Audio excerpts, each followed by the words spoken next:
Bismillahirrahmanirrahim. Assalamualaikum warahmatullahi wabarakatuh, para sahabat pejuang Riyadhah. Syukur alhamdulillah, alhamdulillahi wassalatu wassalamu ala rasulillahi sayyidina Muhammadin sallallahu alaihi wasallam. Allahumma sholli ala sayyidina Muhammad wa ala ali sayyidina Muhammad. Allahumma sholli ala sayyidina Muhammad wa ala ali sayyidina Muhammad. Apa kabar para sahabat pejuang Riyadhah? Sudah sampai mana nih Riyadhah hari ini? Tetap semangat ya. Semoga apapun yang menjadi hajat teman-teman di sini segera diijabah oleh Allah Subhanahu wa taala dalam waktu dekat dan tepat pastinya. Masya Allah, tabarakallah, alhamdulillah, hari ini aku balik lagi buat nyapa teman-teman, bacain testimoni dari para sahabat pejuang Riyadhah kita ya. Sebelumnya aku mau minta maaf kalau seandainya 1 minggu ini mungkin masih buat kontennya tentang podcast dulu. Belum bisa on cam karena ada beberapa kesibukan seperti yang sudah aku ceritain.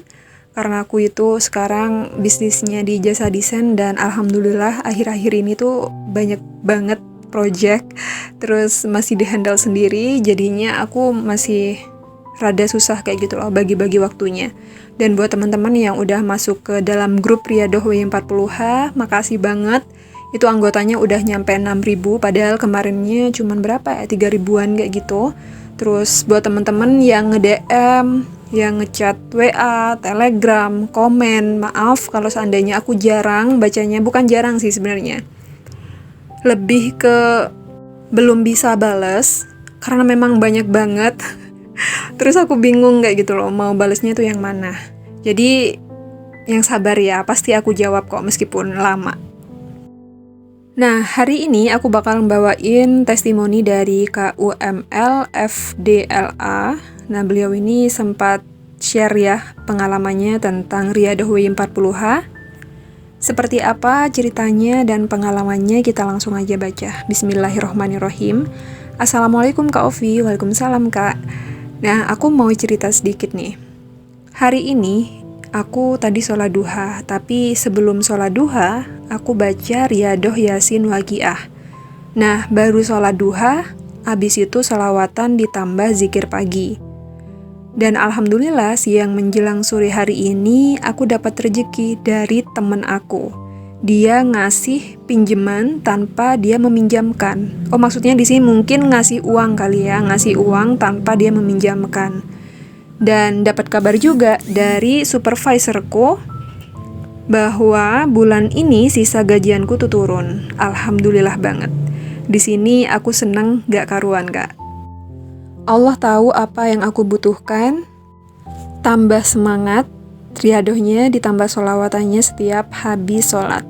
Makasih ya Allah, makasih juga Kak Ovi udah selalu membuat YouTube yang positif. Aku selalu mendengarkan YouTube kakak, rasanya senang. Masya Allah, tabarakallah. Makasih juga ya Kak. Di sini kita juga sama-sama belajar. Aku juga masih belajar juga, dan kita sama-sama saling menyemangati. Nah, itu dia testimoni dari KUML FDLH. Beliau bercerita ya, tadi temennya tiba-tiba ngasih uang kayak gitu tanpa meminjamkan. Terus kemudian beliau juga dapat berita, informasi bahwa uang gajiannya tuh turun kayak gitu. Masya Allah ya. Ya, begitulah Allah ngasih rezekinya. Kadang nggak pernah kita prediksi, nggak pernah kita sangka, nggak pernah kita tahu arahnya dari mana. Makanya kenapa sih setiap aku Riyadhah W40H ada yang tanya, Kak nanti gimana ya rezekinya? Udah, kita nggak usah terlalu mikirin itu, karena itu bukan bukan tugas kita lagi kayak gitu mikirin ini nanti rezekinya datang dari mana, terus Allah ngasihnya dari mana. Itu mah udah tanggung jawab Allah, sudah tugasnya Allah, dan kita nggak usah ikut campur kayak gitu. Intinya di sini kan kita itu gimana caranya kita benar-benar ya membenahi diri, kita benar-benar Riyadhah W40H, kita fokus sama riyadhahnya. Masalah nanti prosesnya, nanti Allah tuh ngasih rezekinya kemana, itu mah udah bukan urusan kita lagi. Oh ya, satu lagi ya, aku mau ngingetin sama teman-teman, saat Riyadhah W40H coba diimbangi dengan perbaikan diri. Jadi jangan riyadhahnya jalan, maksiatnya juga jalan kayak gitu. Maksudnya gimana Kak? Gini, banyak banget teman-teman yang ngeluh, Kak aku sudah riadoh 40 hari, aku sudah riadoh di 40 hari kedua, tapi kok hajatku belum kabul ya Kak ya, kenapa? Kayak gitu. Jadi gini loh teman-teman, saat kita riadoh W40H, coba sedikit demi sedikit mengurangi yang biasanya melakukan maksiat. Maksiat ini nggak cuman maksiat yang gede ya, yang kecil-kecil, misal suka gibah lah, terus sholatnya kita itu loncat-loncat atau bolong-bolong. Nah itu coba diperbaiki dikit demi sedikit kayak gitu teman-teman. Soalnya kenapa? Kalau seandainya kita riadohnya jalan, maksiatnya juga jalan, dosanya juga jalan, ya dimakan kayak gitu loh sama dosanya. Jadi imbang, dosa jalan, riadoh jalan. Kira-kira kalau dipikir seperti itu nyampe nggak ya riadohnya kita kayak. Nah makanya kenapa Habib Novel Alaidrus ya kemarin bilang kalau seandainya kita riadoh apapun itu, kita mau sholawatan, kita mau baca Yasin Waqiah, kita mau amalan apapun ya yang menarik rezeki ya, kalau bisa diimbangi juga dengan mengurangi maksiat, seperti itu. Ya seperti kisahnya Kak UML ini, beliau juga nggak bakalan nyangka ada teman yang tiba-tiba ngasih duit tanpa meminjamkan. Dan aku yakin sebelumnya beliau ini nggak sampai kepikiran ke situ kayak gitu, bakalan ada teman yang ngasih duit. Makanya teman-teman yang kemarin juga tanya, Kak, aku ini nggak kerja, aku boleh nggak ya riadoh? Ya nggak apa-apa, riadoh aja meskipun belum dapat kerjaan. Kerja di sini bukan maksudnya kita itu kerja di kantor, terus kerja, pokoknya kerja yang dinamakan kerja kayak gitu. Seperti ibu rumah tangga juga, beliau ini adalah profesi teman-teman. Mungkin ya ibu rumah tangga nggak bisa kerja di luar. Ya nggak apa-apa, jadilah ibu rumah tangga yang benar-benar baik, ya, menjalankan tugasnya dengan baik. Riadohlah, kalau kepingin riadoh silahkan, monggo. Nanti jangan kita khawatir rezekinya tuh datang dari mana, ya bisa jadi Allah nitipkan rezekinya melalui anak, ya kan? Bisa juga Allah menitipkan rezekinya ke orang tua kita. Bisa juga Allah nanti menitipkan rezekinya ke suami kita. Kayak gitu, banyak kok cara buat Allah datengin rezekinya. Intinya bukan dalam hal gini ya, Kak aku mau riadoh aja tapi aku nggak mau kerja, ya udah riadoh, baca Yasin Waqiah, kemudian makan tidur. Bukan seperti itu ya maksudnya. Kerja di sini mungkin teman-teman yang belum menemukan kerjaan di luar kayak gitu, sambil nunggu pekerjaan, nunggu panggilan interview, nunggu hasil tes kayak gitu ya, tes pekerjaan atau apa. Ya bergerak juga di rumah, misalnya bantu orang tua, misal ya, orang tua masak kita bantu, terus orang tua bersih-bersihkan rumah kita bantu, itu juga sama dengan kerja teman-teman. Kerjanya apa? Ya kita meringankan pekerjaan orang tua. Teruslah bergerak, maksudnya di sini bukan cuma diem aja ya, kita dikira dari pagi sampai malam, kita baca Al-Quran dari pagi sampai malam tapi nggak ngapa-ngapain, nyusahin orang tua di rumah, kerja-kerja sendiri, masak-masak sendiri, bersihin rumah sendiri. Bukan kayak gitu konsepnya. Jadi kita itu benar-benar ibadah, kita riadoh, kita sholawatan, tapi tetap kita menjalankan tugas kita di bumi kayak gitu. Maksudnya bukan cuman kerjanya tuh di kantor. Kan aku nggak kerja Kak, tapi aku di rumah. Ya udah kamu bantu aja orang tua kamu di rumah. Teruslah bergerak, jangan diem aja. Karena nanti Allah titipkan di aktivitas kita itu. Misal kalau seandainya kita riadoh W40H tapi kita belum kerja di luar, misal belum dipanggil ya interview atau apa, tapi Allah nitipkan rezekinya ke orang tua kita. Seperti itu teman-teman. Lanjut di testimoni yang kedua, ini datang dari Kak Sabrina Brian. Sebelumnya memang beliau ini sempat kirim DM ya, tapi lupa nggak aku screenshot, aku baca DM yang keduanya aja. Bismillahirrahmanirrahim. Assalamualaikum Kak Ovi. Waalaikumsalam. Mau terima kasih sebelumnya sama Kak Ovi. Alhamdulillah lewat Kak Ovi Allah mengingatkan aku untuk menambah amalan-amalan harian.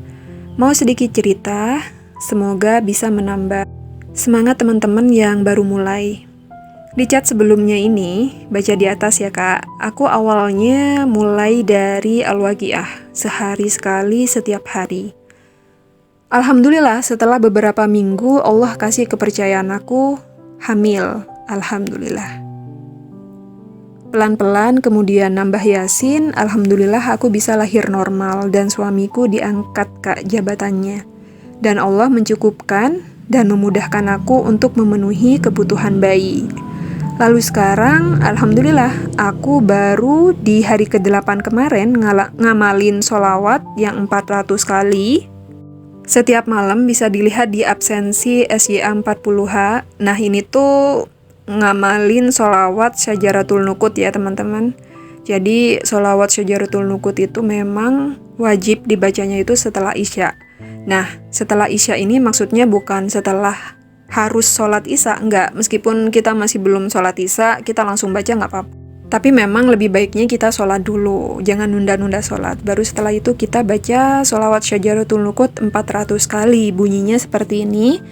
Allahumma sholli ala Sayyidina Muhammad wa ala ali Sayyidina Muhammad. Seperti itu. Dan waktunya itu dimulai dari azan Isya sampai menjelang subuh. Lanjut ya. Insya Allah hari ini tanda tangan kontrak kerja. Semoga ini jawaban dari doa-doa yang selama ini aku panjatkan dan bisa membawa berkah untuk semua orang. Amin. Semoga ini bisa jadi motivasi buat teman-teman ya, baru mulai, dan motivasi buat aku sendiri untuk pelan-pelan istiqomah dan terus menambah amalan-amalan harian. Makasih banyak ya Kak, sama-sama. Nah itu dia testimoni dari Kak Sabrina.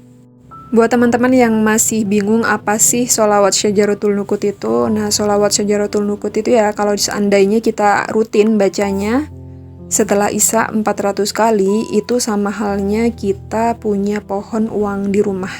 Menanam pohon uang di rumah. Jadi, gimana sih kalau seandainya kita punya pohon, terus isinya tuh uang, kayak gitu. Kan bakalan tumbuh terus ya. Istilahnya, kita tuh nggak bakalan kehabisan uang, kita nggak bakalan kekurangan uang. Jadi, rezekinya tuh ngalir terus seperti itu, teman-teman. Jadi, bisa langsung diamalkan ya. Kalau seandainya bingung, bisa langsung aja masuk ke telegramnya kita di Riyadhah W40H. Nah, di situ teman-teman bisa tanya sama yang lain, sama members yang lain, caranya seperti apa. Biar nggak bingung cara mulainya, karena kebanyakan teman-teman yang udah gabung di grup itu sudah paham tata caranya. Kenapa sih Kak ya Yasin itu digabungnya sama Waqiah, kok nggak surat yang lain? Jadi gini teman-teman, ini kan amalan dari Ustadz Yusuf Mansur ya, bukan amalan dari aku. Aku itu cuman mengenalkan aja. Jadi ini bener amalan dari Ustadz Yusuf Mansur sama putrinya Wirda Mansyur. Kenapa sih harus Yasin sama Waqiah? Yang pertama, kalau seandainya kita lagi butuh yang namanya rezeki, ya pastinya kita baca Al-Quran ya, yang fadilahnya itu melancarkan rezeki. Nah, salah satunya itu adalah Waqiah, kayak gitu teman-teman. Terus kenapa harus digabung dengan Yasin? Dibacanya dengan Yasin karena selain Yasin itu fadilahnya menggugurkan dosa kita, menghapuskan dosa kita, Yasin itu ternyata juga punya satu fadilah penting, yaitu meringankan persoalan yang berat dan memudahkan hal yang sulit kayak gitu. Misal ya, sekarang kita lagi kesusahan nih cari rezeki, ya udah baca Yasin. Nah, dengan baca Yasin, kita berharap nih sama Allah dimudahkan mencari rezekinya. Kita dimudahkan dibuka pintu rezekinya. Kita dimudahkan mencari pekerjaannya. Dan aku ingatkan lagi ya, bukan berarti dengan kita membiasakan baca surat Yasin Waqiah terus kita nggak boleh nih baca surat-surat Al-Quran yang lain. Harus, wajib. Aku juga punya waktu yang memang aku khususkan untuk membaca Al-Quran kayak gitu teman-teman. Dan Al-Qurannya ya mulai dari awal sampai akhir, random. Jadi setiap hari memang aku ngamalinnya itu Yasin Waqiah setiap subuh. Memang aku selesaikan di waktu subuh. Nah, maghribnya baru aku baca Al-Quran. Cuma di sini tuh porsinya dilebihkan aja kayak gitu teman-teman. Ya baca Al-Quran, kita tetap baca Al-Quran, tapi karena saat ini kita kepingin rezekinya dilancarkan, jadi baca Waqiahnya itu lebih banyak dari Al-Quran biasanya, seperti itu. Yuk teman-teman sekarang yang ngerasa hidupku kok gitu-gitu aja ya Kak ya, flat aja, nggak ada perubahan. Aku mau kerja sana-sini kok susah, aku kepingin beli ini beli itu kok susah, rezekiku kok seret, bayar hutang kok rasanya susah banget. Coba aja ya, mulai hari ini didawamkan, diriadohkan, benar-benar diniatkan baca Yasin Waqiahnya selama 40 hari. Kita tuh cuman ngorbanin waktu aja teman-teman. Gak banyak kok, paling 20 menit udah jadi, maksudnya udah selesai bacanya. Ya memang di awal rada susah sih, baca Yasin aja berapa ya ayatnya, ditambah Waqiah berapa ayatnya. Tapi kalau sudah terbiasa mah santai, nggak terasa tiba-tiba udah selesai aja. Apalagi kalau seandainya kita tiap hari bacanya, otomatis sedikit demi sedikit kan hafal kayak gitu loh.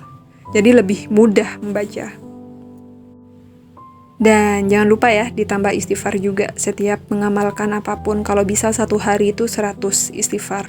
Biar amalan-amalan ibadah kita, biar apa yang kita usahakan selama ini cepat kayak gitu ya, dibantunya sama Allah. Karena memang kita nggak bisa menampik, kita itu banyak banget dosanya. Siapa tahu dosa-dosa itu yang menghalang doa kita selama ini. Yang baru mulai, ayo semangat, jangan males-malesan, dipaksa ibadahnya. Insya Allah dengan cara begitu, kita bakalan terbiasa. Cukup itu dulu video podcast kali ini, semoga jadi motivasi ya buat kamu. Kita jumpa lagi di podcast berikutnya. Wassalamualaikum warahmatullahi wabarakatuh.